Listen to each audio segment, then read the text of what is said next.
My girlfriend quit her job without telling me, then expected me to cover her $2,800 monthly expenses until she found her passion. I'd known her 4 months. I replied, "That's not going to work." When she said, "But we're basically married," I, 32 male, met my girlfriend, 29, on Hinge back in January. We hit it off pretty quick. She was funny, cute, seemed to have her life together. She worked as a marketing coordinator at some mid-size firm. I'm a software developer. Normal jobs, normal lives. 4 months in, things were going decent. Not crazy serious, but like, we were seeing each other a few times a week, staying over at each other's places. I'd met some of her friends, she'd met mine. Standard relationship stuff. Then Tuesday happened. She came over to my place after work. I was making dinner. Nothing fancy, just pasta and chicken. She was quiet, which was weird because she usually talks nonstop about her day. Just sat at my kitchen counter scrolling her phone. "You good?" I asked. "Yeah, just had an interesting day." "Yeah? What happened?" She set her phone down. "I quit my job. I stopped stirring the pasta." "Wait, what? Like you gave your 2 weeks?" "No, like I walked out at lunch, told him I was done." My brain just stopped for a second. "Okay, did something happen? Like harassment or something?" "No, nothing like that.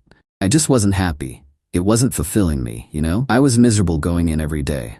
Life's too short for that." I mean, fair point, I guess. "So what's your plan? You got something else lined up?" She smiled, like actually smiled. "That's what I wanted to talk to you about." Red flag should have gone up right there. I'm gonna take some time to figure out what I really want to do. Explore my options, maybe take some online courses, really find my passion. Cool. That's how long are you thinking? However long it takes, could be a month, could be 6 months. I need to not rush it. I served the pasta, trying to process. "Right, but you've got savings to cover your expenses while you do that?" She took a bite, casual as hell. "So that's the thing. My rent's $1,600, then car payment, insurance, phone bill, groceries. I'm at like $2,800 a month. Maybe $3,000 if I'm being realistic." "Okay, so you need to find something pretty quick then. Even part-time would help bridge the gap." "Actually, I was thinking you could help me out." I just stared at her. "Help you out how?" "Cover my expenses for a bit, until I figure things out. It's really not that much for you. You make good money." I actually laughed. Not to be mean. Just... "What? We've been dating 4 months. I'm not paying your bills." Her whole face changed. "Are you serious right now?" "Yeah, I'm serious. You made a choice to quit without having another job. That's your decision. But I'm not funding it. I thought we were building something here. I thought you cared about me." "I do care about you, but there's a massive difference between caring about someone and becoming financially responsible for them. It's temporary. It's not like I'm asking you to support me forever." "How temporary? A month? 6 months? A year? You just said you don't know how long." She stood up. "This isn't about the timeline. This is about you not supporting me when I need it." "Supporting you how? You quit your job knowing you couldn't afford it, and now you want me to fix it? We've known each other 16 weeks. Stop saying that. Stop reducing what we have to some number. Then what would you call it?" She crossed her arms. "We're basically married." I legitimately choked on my wine. "We're what?" "We're basically married. We've been together for months. We stay at each other's places all the time. We've met each other's friends. You're supposed to support your partner." "We're not married. We're not engaged. We haven't even had the are we exclusive conversation." "Oh, so you're seeing other people then?" Her voice went up like 3 octaves. "That's not what I'm saying. What I'm saying is you can't quit your job and expect me to pay for everything after 4 months of dating. That's insane." She grabbed her purse off my counter. "You know what? I can't believe how selfish you're being right now. I thought you were different. I thought you actually gave a damn about me and my happiness. Your happiness isn't my financial responsibility. We'll see about that." And she left. Just walked out of my apartment. Left her half-eaten pasta on the counter. I sat there for like 20 minutes just staring at the door, thinking what the hell just happened. Update 1. Okay, so it's been about a week since the whole "we're basically married" explosion at my apartment, and holy hell, it got so much worse. The next morning after she stormed out, I woke up to a text. "I'm sorry for getting upset. I know it was sudden. Can we talk? I should have left it alone, but I called her, tried to be reasonable. Look, I get that you hated your job, but quitting without any plan and expecting me to cover your bills isn't realistic. I'm not asking you to support me forever, just until I figure things out and get back on my feet. How long is that? I don't know. That's the whole point of taking time to figure it out. Then get any job while you figure it out. Starbucks, Target, restaurant, whatever. Something to cover your expenses. Long pause. Then, those jobs are beneath me. I have a bachelor's degree. There it was. Your degree doesn't pay your rent. A paycheck does. If you really cared about me, money wouldn't matter. We've been dating for 4 months. I'm not in love with you. The silence on the other end was intense. Then she hung up. Didn't hear from her for like 2 days. I actually started thinking maybe she'd accepted reality and moved on. Lol, nope. I was at my desk working when my phone buzzed. Venmo notification. I opened it and just stared. She'd sent me a request for $2,800. The note said, April expenses. Thanks, babe. I declined it immediately. My phone started blowing up. Why did you decline? Hello? I need this money. My rent is due in 3 days. I texted back. I'm not paying your bills. We talked about this. I'm gonna be homeless. My landlord already sent me a notice. Then get a job. Target down the street from you is hiring. You're really going to let me become homeless? You're really going to try guilting me into paying for a decision you made without talking to me? She called me. I didn't answer. She called again and again. 17 times in a row before I turned my phone on Do Not Disturb. The text kept coming though. You're abandoning me when I need you most. I can't believe I trusted you. You said you cared about me. My mom was right about you. You're just using me like every other guy. I muted the conversation. Then her best friend started texting me. Hey, she's really going through it. Can you please just help her out? She's falling apart. She quit her job with no backup plan. That's not my emergency. She thought you guys were serious. She thought you'd be there for her. We've been dating 4 months total. We never discussed combining finances or being responsible for each other's bills. Wow, you're actually heartless. I blocked her too. Couple days after that, I got home from work around 6:30 and there's someone sitting on the curb outside my building. With a suitcase, my ex-girlfriend. What are you doing here? She looked up and her eyes were all red and puffy. My roommate kicked me out. She said if I can't pay May rent, I need to leave. So, I'm here. You can't stay here. Where else am I supposed to go?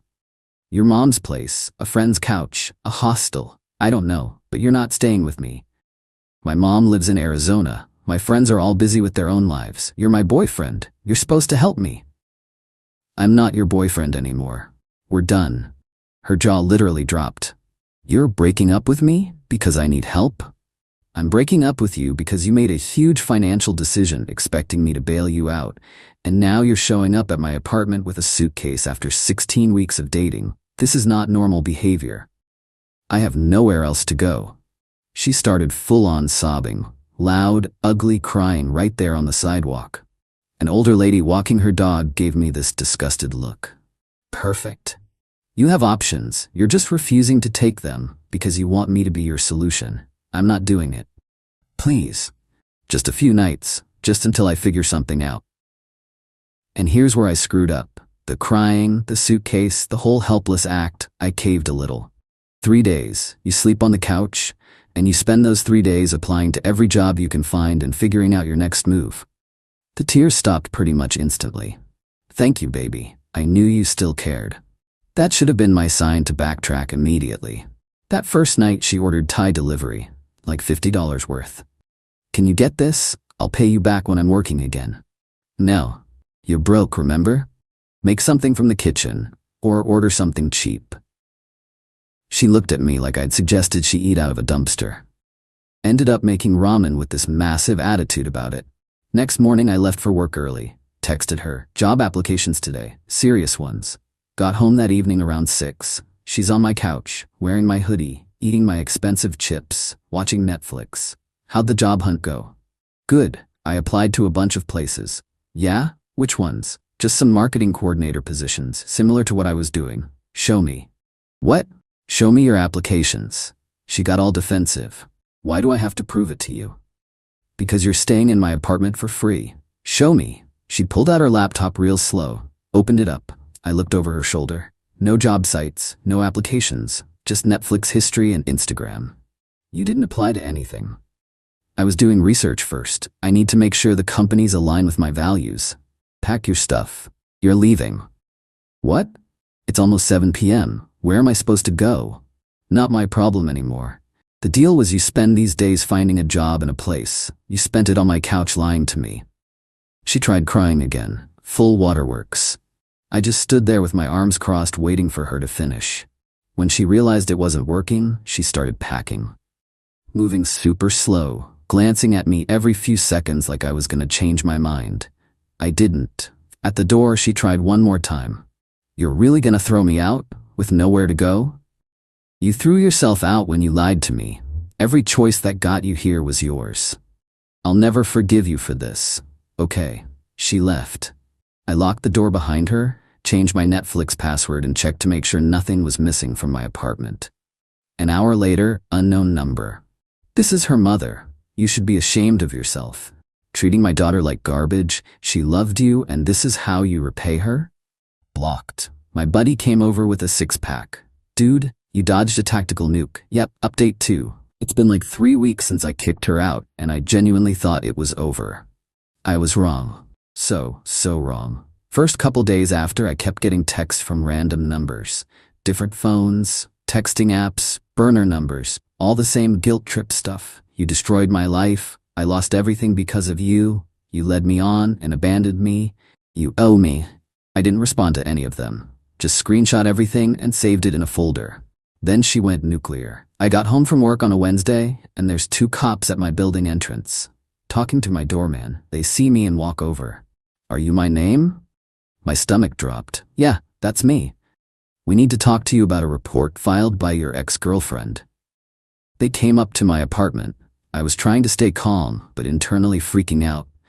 She filed a report saying you illegally evicted her and stole her belongings. Says you owe her money and property worth about $3,200.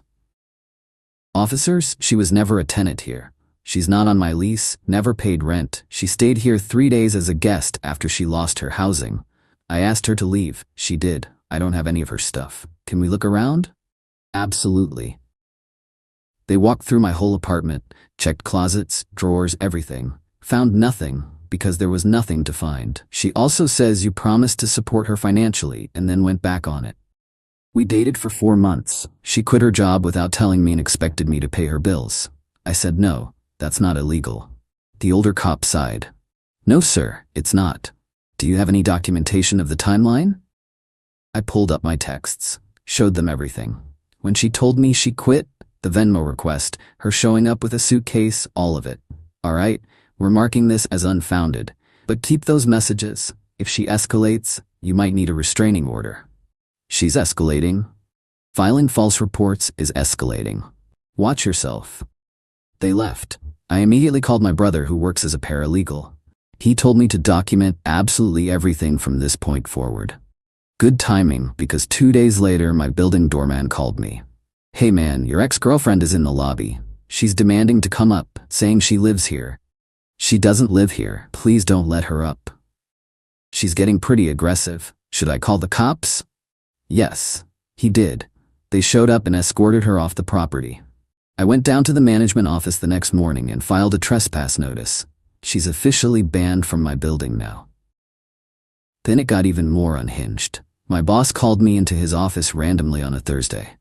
I was legitimately terrified. So I got an interesting email. Someone filed a harassment complaint about you. What? From who? Your ex-girlfriend, apparently.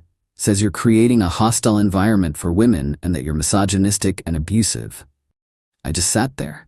She doesn't even work here. I'm aware. Want to tell me what's going on? I explained everything, the whole story. Showed him the texts, the police report she'd filed, the timeline, all of it. He actually started laughing. So she's mad you wouldn't fund her unemployment after 4 months of dating. That's the summary. Yeah, this isn't a company matter. I'll respond that she's not an employee and her personal grievances aren't our jurisdiction. But document everything. She sounds unstable. Already doing that. That night I got an email from her mom, like a full-page essay about how I'd destroyed her daughter's life, how I was supposed to be the one, how I manipulated her into quitting, never happened, and how they were exploring legal options for emotional damages. I forwarded it to my brother. He had a lawyer friend draft a cease and desist letter. Sent it certified mail to both of them. Basically said, stop contacting me, stop filing false reports, stop harassing my workplace, or we'll pursue charges and a restraining order. Cost me $300. Worth every penny. The messages stopped for about 4 days. I thought maybe the legal letter scared them off. Then I got another Venmo request, $8,400 this time. The note, back pay for 3 months of emotional labor, housing support, and meals you promised me. I screenshot it, sent it to my brother, then declined it. An hour later she posted on Instagram. Didn't tag me, but it was obviously about me.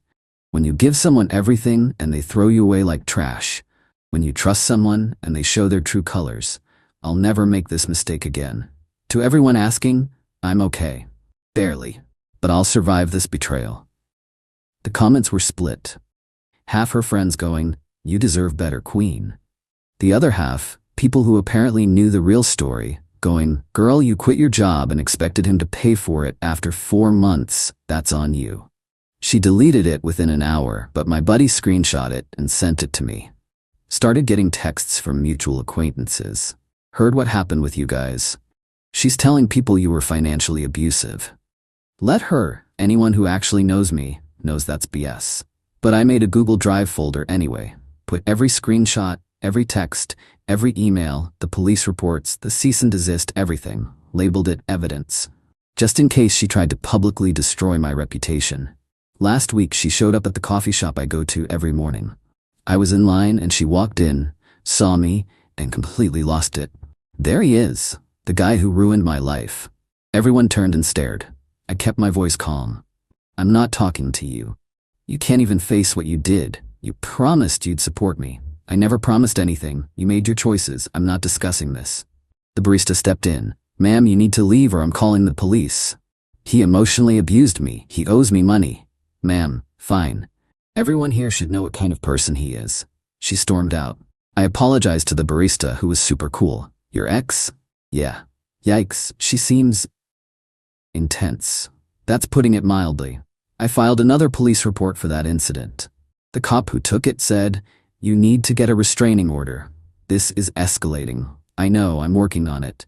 Don't work on it, do it. She's getting worse, not better. My brother's helping me file. Court date's in a few weeks. I've got a binder of evidence that's like 2 inches thick. Texts, emails, police reports, witness statements from my doorman and the barista, everything. In the meantime, I switched to a different coffee shop, started varying my routine, told my gym about the situation. My neighbors know not to let anyone up asking for me. My best friend asked if I regret dating her. Honestly, yeah. But also, better 4 months than 4 years. Or worse, actually getting married to someone like this. What still gets me is the audacity. 4 months of dating and she genuinely believed I owed her a free ride indefinitely. The entitlement is honestly impressive in the worst way possible. Update 3. Final court was 3 weeks ago. Time to close this whole nightmare chapter. So I showed up to the restraining order hearing with my brother and that 2-inch binder of evidence. She showed up with her mom and her own binder. Apparently, she thought she could fight fire with fire. Judge asked if she contested the order. Yes, he's lying about everything. Ma'am, the petitioner has extensive documentation, text messages, police reports, multiple witness statements. What documentation do you have? She pulled out her binder. It was full of printed screenshots of our texts from when we first started dating. The cute, early stuff. See? Look, he said he cared about me. He said he wanted to be with me. That's a promise. The judge looked exhausted. Ma'am, that's called dating. Those are not legally binding financial commitments. But he knew I was going to quit my job. I spoke up. Your Honor, I found out after she'd already quit. There was no prior discussion. The judge flipped through my evidence, the text showing she told me after the fact, the Venmo requests, her false police reports, the trespass notice from my building, the harassment at my workplace, the coffee shop incident, everything. Ma'am, You quit your employment and expected your boyfriend of 4 months to financially support you. When he declined, you engaged in a pattern of harassment, including filing false police reports, contacting his employer with unfounded allegations, trespassing on his property, and confronting him in public establishments. This is textbook harassment. He emotionally abused me. Do you have any evidence of abuse? He made me feel worthless. By declining to pay your rent? Silence. Her mom tried to jump in. Your Honor, my daughter is struggling financially. Your daughter is a grown woman who made poor decisions and is now dealing with natural consequences. The restraining order is granted. 1 year, no contact of any kind. Stay 100 yards away at all times. She started crying. Loud, dramatic sobbing. Her mom hugged her and glared at me. This is so unfair. He should have to pay for what he did. The judge, ma'am, I strongly suggest you don't give me a reason to extend this order to include you. They left after that. Outside, my brother bought me lunch. That was easier than expected. She had nothing, just feelings and screenshots of early relationship texts. The scary part? She genuinely believes she's the victim, like fully believes it. Not my problem anymore. Things were quiet for about 2 weeks. Then I got a message request on Instagram from a random guy. Hey man, weird question, but did you date her name? Red flag central? Yeah, why? Dude, I've been on 3 dates with her in the last 2 weeks. Tonight she told me she's thinking about quitting her job to find her passion and asked if I'd be cool helping her out with bills while she figures things out. We met 10 days ago. I screenshot the restraining order and sent it to him. Run, fast. She tried this with me. Holy, bro, thank you. Dodging that right now. He blocked her immediately. Told me later she sent him like 40 messages from different numbers calling us both every name in the book. Life's been peaceful since then. No drama, no surprise visits, no random phone numbers. Ran into someone who used to work with her at a bar last weekend. She recognized me from social media. Oh, you're the guy who dated her for a bit. Unfortunately. Dude, she did this before. At her last company, she dated her manager for like 8 weeks, then quit and expected him to support her. When he didn't, she filed an HR complaint saying he harassed her. They transferred him to a different office to avoid the drama. You're joking. Nope. Total pattern. She targets guys with stable jobs, moves fast, creates emotional dependency, then quits and plays the victim when they won't bankroll her journey. That's legitimately psycho. We tried warning her. She doesn't listen, just moves to the next guy. So yeah, I wasn't the first. Probably won't be the last, but at least I caught on quick enough. My doorman told me she tried coming to the building again a few weeks back. He called the cops immediately. She left before they showed up. Haven't seen her since. Started seeing someone new about a month ago, taking it incredibly slow. She's got a stable career, her own place, her own life. We've been on 6 dates. She's paid for 3. I've paid for 3. When I mentioned my ex situation, vague details, she said, "Oh, that's weird. I could never expect someone to just support me. That's so entitled." It is. The restraining order's good for another 9 months. My brother says if she violates it, she's looking at potential jail time. Hoping it doesn't come to that, but I'm ready if it does. Things I learned from this mess. 4 months is nothing. Don't let anyone convince you otherwise. Financial independence is attractive. Dependency is a massive red flag. Document everything. Screenshots, timestamps, witness names, all of it. Trust your gut. Mine was screaming the second she said, "We're basically married." You don't owe anyone your money just because you've been on some dates. To anyone going through something similar, you're not heartless for having boundaries. You're not cruel for refusing to be someone's ATM. You're not obligated to fund someone else's self-discovery journey because you've been dating a few months. My ex-girlfriend thought 16 weeks and some sleepovers meant I owed her a free ride for however long she felt like taking. She was wrong. The court agreed. My life's significantly better without that chaos. Final thing. To my ex, if you're reading this, I don't hate you. I genuinely hope you figure yourself out. But you need to understand that other people aren't responsible for your choices or your bills. You're almost 30. Act like it. Get a job, support yourself, and stop trying to trap guys into funding your unemployment. That's it. Chapter closed. Moving on for good this time.